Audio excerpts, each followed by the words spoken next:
And I did speak to Rosemary already. I've known her for years and was so Ah, happy that she got to speak about Superman. And yeah. I I almost took I have 6.5-year-old boys. I almost took them yesterday to see it because I was like, it's okay, because I already saw it.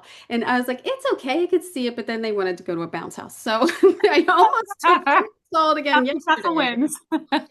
Which I would watch this movie again in a second. Like from Oh, the very beginning to the end, the whole story is just so well made in every aspect, and it's such a good. I mean, you can't really call it a reboot, but just the storytelling is great. Like, what attracted you so much to doing this besides it being Superman?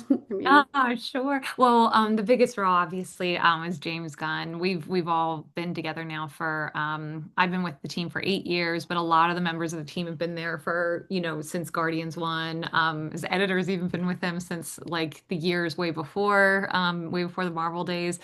And so he's such a brilliant storyteller. And I was not a huge moviegoer of superhero films. Years ago, I definitely love fantasy. I kind of grew up watching those films more. You know, Princess Bride and Neverending Story and Dark Crystal, and then my husband really wanted to go see the first Guardians movie. So this was many years ago, and I remember we went to see it, and I was thrilled. I was on a joyride from start to finish, and I was like, "What is this movie? I didn't know superhero movies could be like this." And of course, had loved I loved Dark Knight and enjoyed Iron Man, but Guardians of the Galaxy just stood on its own. yeah, It was just visually spectacular, and the music, and it was just such a fun ride. And that's James. That's just entirely James, and so getting involved in his world a number of years ago was just, for a designer, it's as creative as you could imagine the worlds could possibly be, but it's I also actually have creative. I have a photo Oh, of your Guardians 3 sets. I know oh we might yes. not get to all this, but I just put this out. No, but that's great to see. It all looks. Um, and then I know there's some I couldn't get to, but this set in Guardians 3 is like ridiculous to me. It's so Yes. organic and beautiful, and I don't know what's going on. And Ah, and up close, it can be gross, and yeah, he loves putting these things together that shouldn't go together. Like, what's ugly, beautiful? It's one of the things we kept asking ourselves, and it's like, mm, oh, these innards and meat and flesh, and up close is that kind of gross and ugly, but in some context and in some construction could be beautiful. And oh yeah, um, and so you just get to do stuff like this when you're in his orbit. But then also, Guardians, just like Superman, they just have the stories just have the biggest hearts. I just remembered even, uh, of course, the first Guardians just touched so many times, and then Guardians 2, they do the space funeral for Michael Rooker's character, and listen to just a beautiful song that's along with it, and we're all just you're just crying, and so you yeah. just get so It swept up in the emotion. He Yeah, really taps into like that the the characters, even though they're superheroes or it's galactic or whatever, are like your next door neighbors or something. yes, It completely, gives them such a humanity that you and completely. relatability. It's such a great and you feel that so much in Superman too, of like he's just a guy, like he's just a kid, he was just a guy. Like it's crazy how he turns that, and I don't feel like Superman, especially the last version, had that at all. So it was so refreshing. Yeah, and I think a lot of time, I think the genre, they want to go for kind of action and spectacle over that really deep character development. And James somehow manages to nail both, time and time again. And I agree. I feel like this Superman movie just had so much heart, and every character, even the smaller roles, just had so much identity and so much humanity, like you said. And so that's when you get to kind of have a combination like that. It's we all just feel so fortunate to be along for the ride, and so Um, um, I was glad I follow you on Instagram, and you posted some photos of your sketches and of Solitude, the Fortress Yes. of Solitude. And to me, whenever I see progression of work, like show me your work, I dork out. I was like, oh my gosh, like what was going on here, and how did it like translate, and like the colors that you started with. Can you talk about the inspiration of this, and maybe did you Yeah. want to, I know it has to be kind of the same because you're in line, but it has to, but you made it different. Like But how make it would you? fresh. Yeah. Yeah, exactly. But to make it fresh, Yeah. you know, we love the Richard Donner films, and there's of Yeah. course the nostalgia that comes with that. And so we wanted to make sure we held on to that. So that's why you'll see there's a lot of nostalgia and timelessness kind of woven throughout the design as well. But we also just wanted to be brighter and more vivid and more colorful. And so we actually looked at Frank Quitely's All-Star Superman. It was a series from the early 2000s. I'm Yeah. considering posting. I have a couple collages that we did of those pages, just as kind of the starting point for us as we were figuring out the look of the movie. And I thought, oh, those would actually be interesting to post because people could see, you know, where what our guiding light was as we were figuring out the film. And so I started with reading that and looking through. I read the entire series in 2 days, and just looking at all the pages, you could just see how bright the colors were. And it was a lot of primary colors, of course, you know, Superman, you know, red, yellow, blue, and then a lot of the secondary colors, you know, oranges and greens, and the tertiary colors like the aquas and the pinks were hardly used at all. And so that became a really good kind of touchstone of like, okay, we'll use those tertiary colors sparingly, but use these really kind of bright, vivid primaries and secondaries throughout, you know, throughout the whole movie. And we didn't want to do like cover color overload in any of the sets. So we tried to kind of restrict the color palettes in every world a little bit. So like in Luther Core, you know, it's greens and browns. And then when you look at what all the characters are wearing, Judiana McCoskey, the brilliant costume designer, she did a great job. You know, we stayed in kind of lockstep with all those decisions. So she put everybody in forest green. You know, that's pretty much what all Right. the workers are wearing. And so you just by kind of creating pretty strict color palettes for each world, they really took on an identity, and we weren't going for, you know, picture, you know, perfect authenticity and like the, you know, that kind of the grittiness and all the real layers like documentary style reality. We were going for something that was a little bit more stylized. And so restricting the color palette really helped. Another good example was the Daily Planet, where Yeah. everything was kind of orange toned, and Oh, you'll see yeah. she put everybody into these kind of great, you know, autumnal colors. So there you go, I love wonderful it. rosemary. We painted every piece of furniture the same color of pumpkin, and like we painted the lamps I pumpkin. saw We the had lamp, like all the lamps and everything, and like it really is. I feel like the orange is sort of underused, and you used it as such like it's a huge pop of color, but it's there, and it also gives it, like you said, like that timeless feel. Like I don't know what year, like really, you look at this, I don't know what year it is besides flat screen TVs, but like, you know, Yes, great, exactly. great. And I'm so glad to hear you say that. That was very much what we were going for. You know, we just thought when you watch a lot of these other superhero movies, you could tell like, oh, that was probably shot somewhere in the early 2010s, or oh, that was shot, you know, right at the turn of the millennium, or, you know, you could just tell by like having a lot of those films, they'll just have very current day items in them, which is makes sense, make it contemporary. But we really wanted to bring in, this is actually a great example here. And the Daily Planet, and then we did the same in Metropolis and a lot of our other kind of real world sets, where you'll see like there's landline phones that were kind of more of the shape from like phones from the 90s. There are flat screen TVs, so it feels modern enough. You know, the murals in the background are all Art Deco inspired, and so a lot of the furniture is 70s inspired and 70s metal desks, and so you get this nice kind of timelessness carried across all these decades, but yet nothing jumps out as being like, you wouldn't have that chair anymore. It's like, actually, the Right, chair literally right now is a right. 1970s chair, you know?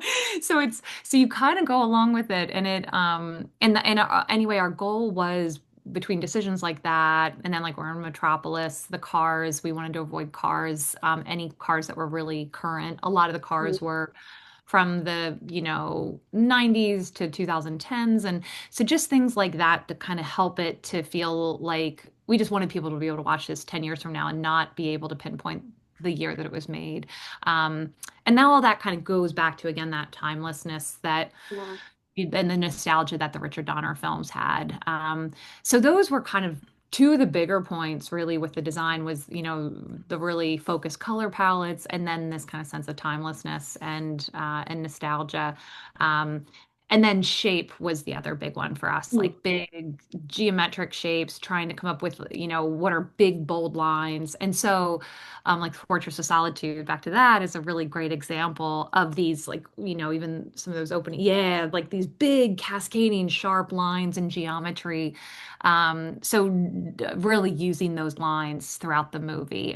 So this was a great example of it. And when this rises from the earth, it's all these, everything is going up in these sharp angled lines, shooting upward. And so good use of geometry here. Again, back to these big circles that you see on the ground there and some of the spherical shapes in his tech. Just trying to really lean into big, bold shapes. The Hall of Justice was another great I one. could not find any pictures. I still can't find any pictures of the Hall of Justice. Like I gotta Uh, take a phone in and like take a like I was could not yes. find anything, and it's such an interesting set. And I know Uh, the location. I talk about Rosemary and everything, and how interesting the story of that location is. yes. And I was like, I can't find any pictures to talk to you about. But what a great find location wise to be able to use that. It was great. Yeah, and that really kind of hit on all of these design points. The color for sure. It's all bright yellow and bright orange, so it had this already really restricted, big, bright, bold color palette. It's the shapes are all these, giant semicircular ceiling. I've never seen anything like It looks it. like it was made for DC. Like it was Completely. like it follows even like in the Daily Planet, like these arches, and it's so great. Yeah, it was such a spectacular, just such a spectacular, piece of architecture to work into the movie. And it's all Art Deco, which Superman and Metropolis was largely rooted in Art Deco lines. So that kind of brought in a nostalgia to it. So it really hit all those points. And Rosemary may have told you this, but I had actually pulled some photos of that interior back when I was doing my very first kind of lookbook for the movie. And so we had photos of it. I had a couple photos of it. I didn't actually know what it was because I Oh, was that's just assembling crazy. pages. Yeah, and it was in there. And I remember I flipped through and I was showing James, and I remember we both said like, "Oh, wow, that's exactly the kind of architecture we want. That's such a great building." And then literally like, you're doing so many things. I didn't track down that specific building. Honestly, I didn't even think it was, it Yeah. was gonna be anywhere, here. And then like 2 weeks later, my art director sent this article about the beautiful train the beautiful train station in Cincinnati, and it had the exterior of this gorgeous building. And he was like, "Did you know that this is what the original Hall of Justice was based on?" From the cartoon and from the series. And I was like, "Oh wow, that's an amazing exterior." And I was like, "I wonder what the interior of this looks like." And I like typed it in and up popped all these images that I had already had in my lookbook. It was one of those That's like crazy. completely meant to That be was meant to be. moments. Yeah, and we had no intention of going there to shoot. Oh, we originally, like, Cincinnati wasn't on our radar. And then we dug this up and we did a little investigating, and they were open to filming. And so I took it back to James and Peter, our producer, and just said, you guys will never believe it, but this is the original Hall of Justice. We should do this. And so I'm so glad a couple weeks later we were on a plane and went to see it. And it's That's just so it's great. just like a miraculous piece That of was meant to be. yeah, it I was meant to be. She had said too in this location you you had Yeah. seats there, which I would have never known if she didn't tell me. I just thought that the end caps were made into the set. Wait, where's that photo? Yeah. Like Isn't that integrated. fantastic? It's such a great, ridiculously great hide on a location. It's Thank you. It was, we love this location. It had this great, huge size. We needed a lot of length for a big walk and talk scene. It had just gorgeous bones architecturally. It was completely available and accessible for filming. And we thought, like, okay, we have to make this work. And so we went and I looked at it with my art director, Dave Scott, my supervising art director, and art director, Dominic Silvestri. And we were thinking, okay, maybe if we had to remove these seats, could we? And then as we were just looking at it long enough, we actually I can't remember where the idea came from. I want to say, I believe it was Dom, said, what if we just built desks right over top of these? And I was like, huh. And I was like, well, we're not going to be able to move things. Obviously, it locks you into their positions. I was like, but it's such a big space. Why would we need to move things? And so then, yeah, and so we just started kind of sketching it out and realized just how wonderfully it would work. I believe it was Dom's idea as well to keep those end caps. And then Rosemary, of course, the just Yeah, legend do of them set up. decorators, comes in with those orange toppers and puts them on, and the whole thing just came together. And I remember we went back to James and everybody just said, listen, we can make this work, but you're gonna have to really live with where these things are. There's no moving stuff on the day. And everybody just agreed, oh, it was worth it for the architecture. And yeah, I'm so happy. That to me is a masterpiece of set decoration. It was just this, I don't know if you had seen some of the before, well, the photos I had of it in progress of it was it's just Yeah, incredible. I did see it. They are on your Instagram. It's such a great progression you have, and you have the thing of all the lights, which I love. I always take pictures of all my multiples sometimes because I can't believe how many things we have to get. So Yeah, that really that yeah. resonated with me Like a here lot. these are somebody was in there spraying, hundreds of Yeah, flowers. And it was just truckload after truckload because it was an empty space. It was just truckload after truckload after truckload of dressing. And yeah, it's exquisite. This was really fun just to watch come together, going down every couple days. It was about an hour south of where we were in Atlanta, and going down and every couple days, just seeing the progression. It's just a masterpiece. yeah. It's Yeah, great. And like I said, the oranges are so great, and the timelessness of integrating the different types of technology or still having paper. That's one of the things that yeah, like I struggle. I do a lot of offices. I struggle with like, well, we don't know. We don't have that much paper anymore. We don't have oh, just fill it with binders. yeah, And you're like, do we fill it with binders anymore? Like, it's yeah. getting weird. I mean, Exactly. it's getting All like creepy. Yeah, all of like the alpha and gen or the gen alphas are like, Yeah. what's in Like these this, like all this paperwork and files? file cabinets. I'm like, Exactly, exactly. It just wouldn't be there got anymore. it. But it's a really great example, and you just have to kind of have faith in these ideas that they're going to work. But this is a really great example of like, all right, we're going to put all these periods together, Yeah. and hope that it doesn't feel like a period movie, and hope that, with the great work Mm. Judy will do with costumes, it'll,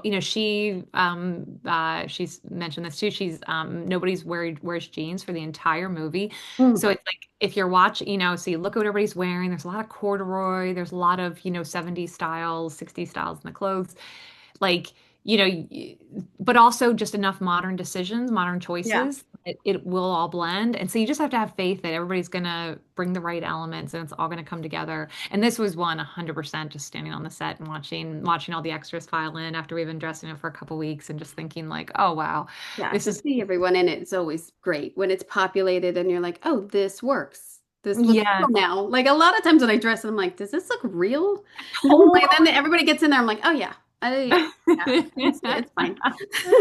Completely, but you're so right. You're constantly asking yourself, does this feel real? Does this feel Yeah. Does it it's feel that good? fine line of like authenticity and something that's stylized and getting it all to blend. And You so you have yeah. this picture of the graphics too, which I hadn't talked about with Rosemary, but there's some great graphics within the Daily Planet and everything.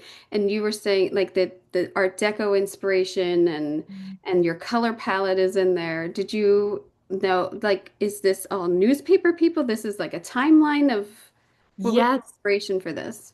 Yes, so great question. So I'll start with that top left image. It says the city of Metropolis with the map in the middle. That was actually based on a map that looked almost identical to that looked almost identical to this that existed at that Cincinnati train station, the one where we ended up shooting the Hall of Justice. It was Mhm. in some archival images, and in fact, I'm even going to revise that. It was more like the American map that you can see Yeah. over top of those elevators there. Yeah, and so it was almost exactly done in that style, very similar colors. And we saw it in an old archive, a couple of old archival photos of that Cincinnati train station where we did our Hall of Justice. And I grabbed it and I just thought, okay, when we get around to doing the graphics for the Daily Planet, I want this to be our main source of inspiration. So we actually went back to the Cincinnati train station. We got clearance to use it and to reference it, Oh, wow. what it had, so that we could take that style and run with it. So that's where those two half circle graphics were inspired by that. Those are the ones we had over top of the elevators. And then when you come out into the main space, you have the three that are across the bottom there. And so if you look, it actually tracks the communications. And so it's there's the Oh, Pony Express, and then on the left, and then you go into the printing press, which is in the middle, and then you go into the radio and TV of more modern day. So we had them going, left to right to kind of show the right. progress of communications over the decades. And they covered up the windows. I mean, what a genius thing too, like these huge, beautiful graphics to solve a Exactly. problem. Exactly. And what was on the other side of those windows, it wasn't even looking outside to, someone could have used, it's actually looking into a strange storage space that has Oh, that truss that you see yeah, over that top. truss up there. Yeah, so it has that truss that goes up and holds up a catwalk level, but it's a cinder block space that was all used for storage for the museum there. And so anyway, so we thought, oh, we're gonna have to block that anyway. And I have to give a shout out to graphic designer Mary Schreiner. She did those, and she also did the Hall of Justice mural along Hmm. with wonderful Oh, graphic that's great. I designer. wish they did more of a close-up on that. Yes, I wish I I know. saw more of that. That was Yeah. And they actually did film a great kind of gorgeous pan across the whole thing. yeah. I So just want big. to stop. It I was just just have to pause it when I get the film. I just have to pause it. exactly. So Um, where she was working on that she had a nice long stretch to work on that, but then we gave her like 2 weeks to do all of these, oh Daily my Planet God. graphics, and she crushed it. She did such a great job. So, I did want to go back to the yes. Fortress of Solitude, and what what did you go through many options of what these crystals would be made of? Like how to Yes. make them transparent and to light them and get them Yes. real. That was by far and away the trickiest part of the whole job. In fact, I was fortunate enough to do an article in Perspective magazine that just came out a couple days ago, and I actually kind of talk about this process because it was one of those, what keeps you up at night on a show. This was one of those things. So I had said early on, talking with James and the producers about what this set could be, I just said, materials have come so far. I really feel like we could really do justice to a really a big and bold vision here. And I think we can actually make crystals that feel translucent. I don't, we don't have to rely on foam and CGI to resurface things. Like I really feel like we can nail it.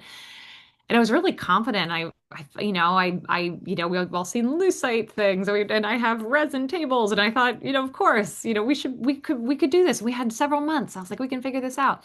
And, but oh my goodness, I think it was something like 12 weeks of R&D, and we still didn't have a working prototype yet because it was just trying to figure out what material could we actually get enough of because we had 200 Right. of these crystals. We had so many of these crystals, Mm. and um, and then we needed them to have enough integrity that they wouldn't just be brittle and break.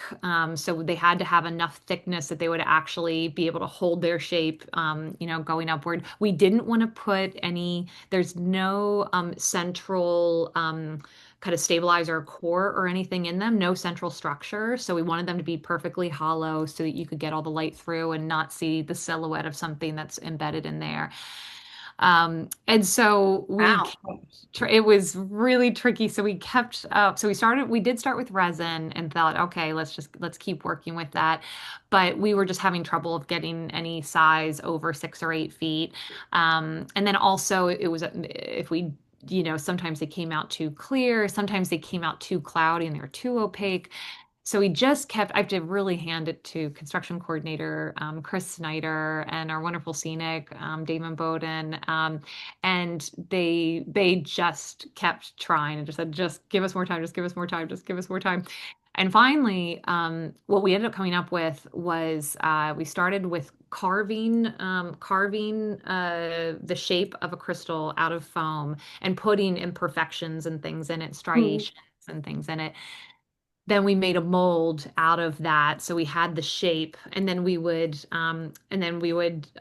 cast two halves of these, and then we would join the two halves. So we had our mold, we had our shape, we'd pour the resin in, let one half settle, pour the second one, let the other half settle. Then we would seam them together.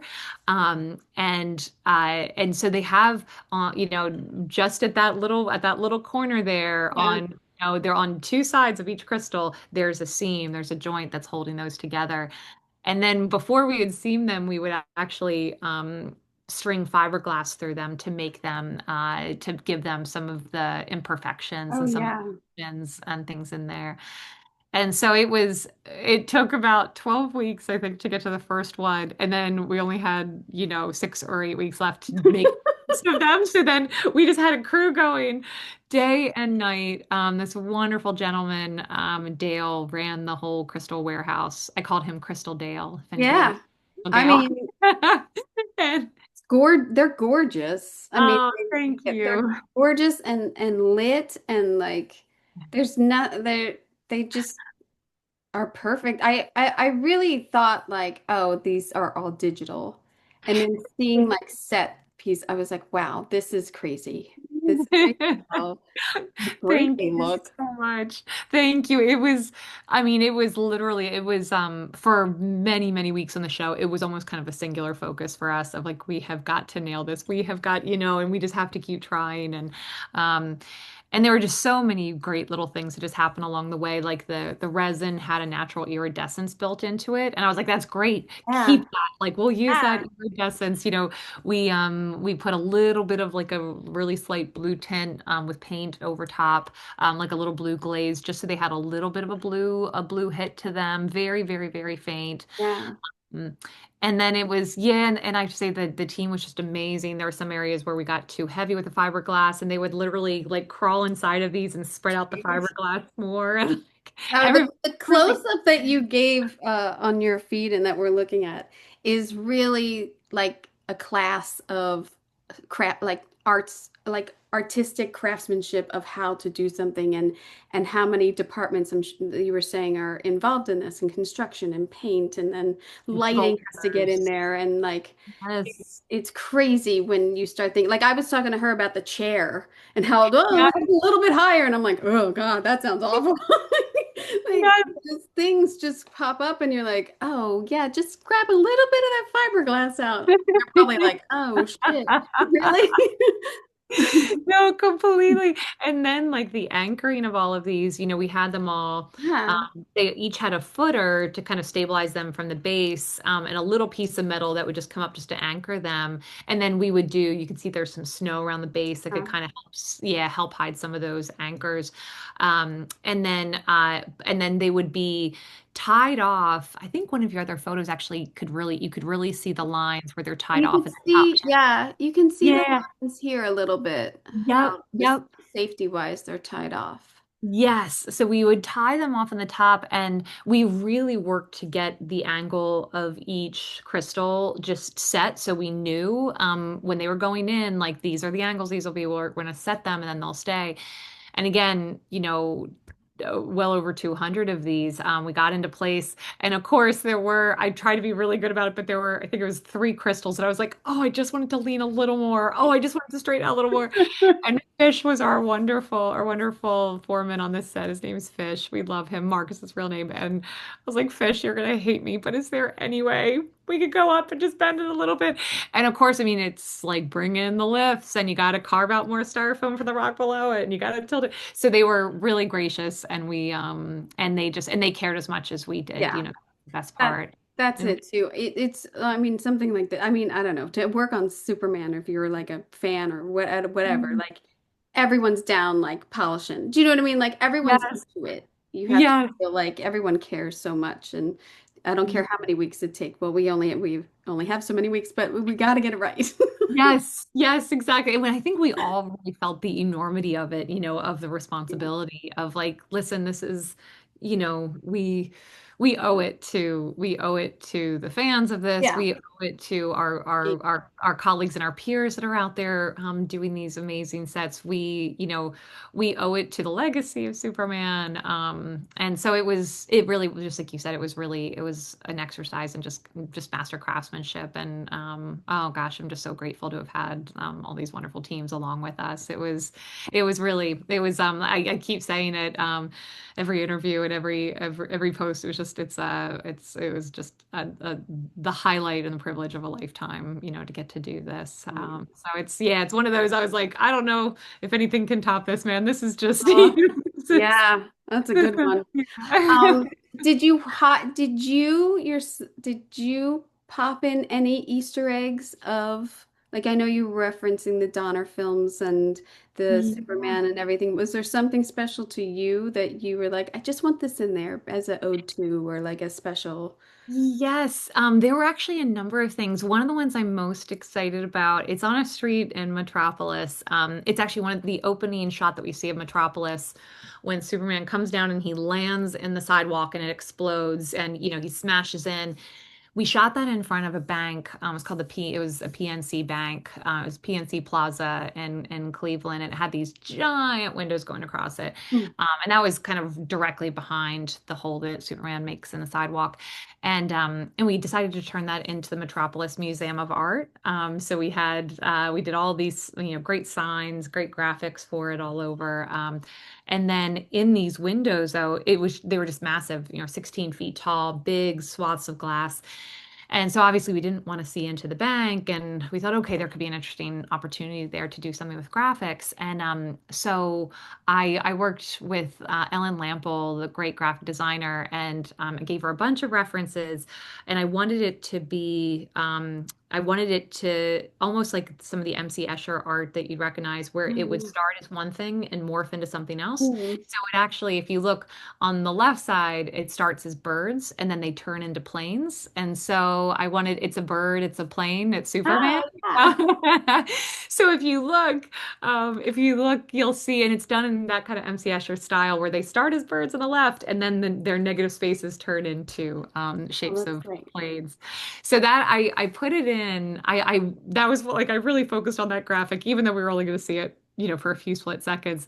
But I thought, oh, we'll see if anybody gets this. And then Now I gotta pause and see that too. yes. Well, there's a gentleman on Instagram who saw it would end up making it into the trailer, and he paused on the trailer, and he actually did a screenshot a couple months Awesome. ago, several months Oh, that's ago. great. Yeah, he was like, if anybody noticed, like it's a bird, it's a plane, and I was like, oh my gosh. Oh my God, that's great. I love that. I love when someone catches it. Yeah, It's yes, and you think all those hours of sitting there and but we have like hundreds of Easter eggs in the movie throughout, like just everywhere you look, every street sign is a DC artist's name, and every store, every storefront, every sign comes from something that was in the DC lore. So it was really fun going back through and getting all of those fun Easter eggs. Mm. I'm running out of time with you, but the location of the Kent house I thought was really great too. And the look of all of that. And Lois's apartment, I know was a build and Superman's starkness. I mean, I love that contrast of her warm apartment to his starkness. I thought that was really great. And just like, Thank and I you. said to Thank her, you. I don't understand. So is he eating that banana? Does Superman eat? And then I was like, I had that cereal. I was like, I think this is the first time we saw Superman eat anything. It likely is. James actually, I don't know if Rosemary told you this, there was another fun little tidbit here in his apartment. So the idea was that his apartment, James said he would have just taking a staged apartment, as like a Oh, realtor staged an apartment for rent, and he walked in and was like, I'll just take this. I'll take it as it is because he's technically an alien and he doesn't know what he would furnish his house with right. necessarily. His parents already furnished their house, so he didn't have to go about furnishing anything. And so that's why it's very much dressed like just like almost like basic apartment staging for the dressing. And then James had us put in a little set of hand weights. And so the idea being that he's big and muscular and he's trying to fool people, or people wonder why is he so big and muscular. And so he gets a set of hand weights so it can justify why he's big and strong. But he doesn't, but they're like 5 pound weights. He doesn't realize that they Right. actually make him Wait, stronger. lady, So we wait. could have those on the floor somewhere. I don't think you could ever see them, but it was just a funny little nod.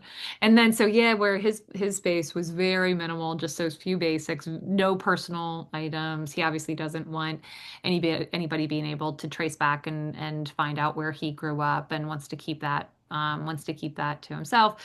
Whereas Lois's, like, her whole life is just, it Yeah, the has books. just I all her. loved all the books and Yeah. the newspaper clippings and yeah, her art and plants. It's very lived in. It's a great set. I loved it. And another just masterpiece from Rosemary. It really, she just Her every character. layer was considered. Every newspaper clipping was from a story that Lois Lane and the lore would have written about. And so she just, what a spectacular job. I mean, that was our first day of filming too. And it was so fun to walk into Oh that set wow. and have everybody.